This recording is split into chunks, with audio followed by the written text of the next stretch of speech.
So, I brought these 4 vintages because I think, for a long time, I think especially in the 90s and maybe the early 2000s, in the rest of the world, South Africa was almost seen as if there was no vintage variation, where it's like the sun always shines in the Cape, so, they're all within this very narrow band. Yeah. And the nice thing about top end of wine, at like the premium side of wine, is vintage variation is something to be embraced. And I think we sometimes almost want to distill it down into good vintages and bad vintages, and I think we take a lot away from the beauty of wine from that. There are fantastic vintages, but there are vintages that are maybe seen as lesser vintages but offers a lot of beauty at certain points in its life. I find, like, for me, a lot of the good vintages show beautifully quite like early on. And then some of the cooler, like we've got a whole bunch of old Belfield here, and that very was undrinkable in their youth. Yeah, very like, I think it was 2013 or maybe it was 2014. It was a very cool, like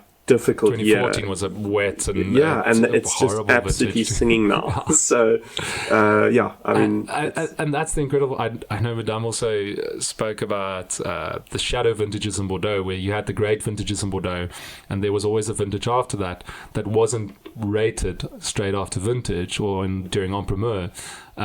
But 10, 15, 20 years down the line, everyone gets so excited about the shadow vintage.